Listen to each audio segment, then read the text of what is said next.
কচুর অনেক ধরনের রেসিপি খেয়েছেন, তবে এভাবে হাতে মেখে একটা ভর্তা তৈরি করে নিলে আমি গ্যারান্টি হাঁড়িতে একটু চাল বাড়িয়ে দিতে হবে।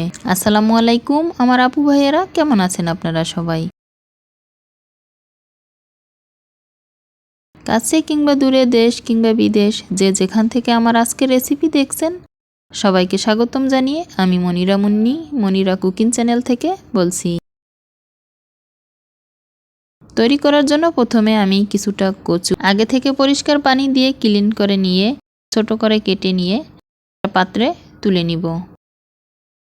এরপরে এখানে একটা ছোট সাইজের ইলিশ নিয়ে নিলাম। উপরের স্কিন ছাড়িয়ে নিয়ে পরিষ্কার পানি দিয়ে ক্লিন করে নিয়ে এভাবে কেটে নিব দুই সাইড। এরপরে একটা পাত্রে তুলে নিব। এভাবে কেটে নিলে মশলাটা ভিতরে ভালোভাবে ঢুকে যাবে। আমি এখানে ছোট সাইজের মাছ নিয়েছি, মাথা আর লেজ বাদ দিয়ে সম্পূর্ণ মাছটা নিয়ে নিয়েছি। আপনি চাইলে এখানে যদি বড় ইলিশ মাছের টুকরো নেন তবে কিন্তু আপনার পরিমাণ মতো নিয়ে নিতে পারবেন।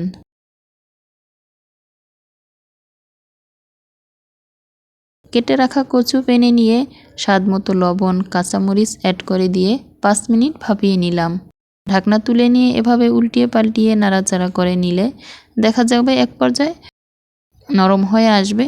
আবারও ঢাকনা দিয়ে 5 মিনিট রান্না করে নিতে হবে, চুলার আঁচ একবারে লো আঁচে রেখে।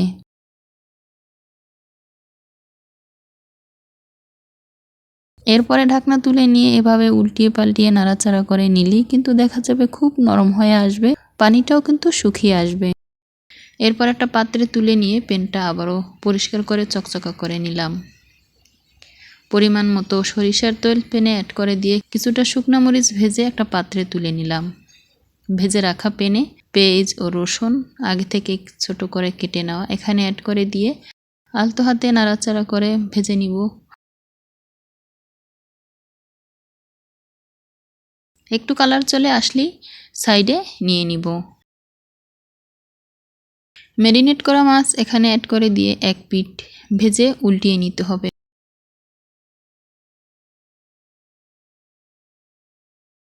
বেশি ভেজে নিলে কিন্তু মাছটা শক্ত হয়ে যাবে।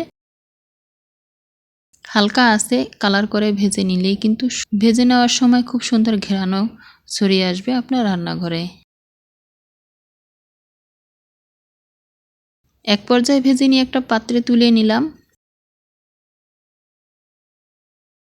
ভেজে রাখা মরিচের বোটাগুলো ছাড়িয়ে নিয়ে অল্প পরিমাণ লবণ অ্যাড করে দিয়ে হাত দিয়ে গুঁড়া করে নিব।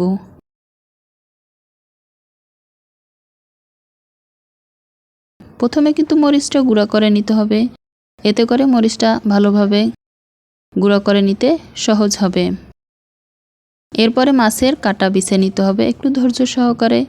ছোট বড় সম্পূর্ণ কাটা বেছে সম্পূর্ণ মাছটাই নিয়ে নিতে হবে।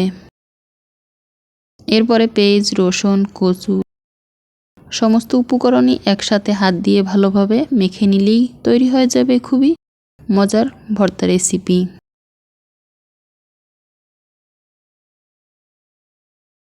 অনেক লোভনীয় একটা ভর্তা। বাটাবাটির ঝামেলা নাই, হাত দিয়ে আপনি ভর্তাটা তৈরি করে নিতে পারবেন খুবই কম সময়ে। সমস্ত উপকরণ এবার মিশিয়ে নিব। এরপরে ভেজে রাখা প্যানে কিছুটা সরিষার তেল ছিল, এখানে অ্যাড করে নিব। আপনি চাইলে এখানে সরিষার তেলও অ্যাড করে নিতে পারেন, তবে ভেজে রাখা প্যানের ইলিশের ঘ্রাণযুক্ত সরিষার তেল এখানে অ্যাড করে দিয়ে এরপরে হাত দিয়ে আবার একটু মিশিয়ে নিয়ে পরিবেশন করে নিতে পারবেন গরম গরম ভাতের সাথে। এতটাই লোভনীয় যা বাসায় একদিন ট্রাই করে আপনি দেখতে পারেন। যে যেখান থেকে আমার আজকের রেসিপি দেখছেন ভালো থাকবেন, সুস্থ থাকবেন। আল্লাহ হাফেজ।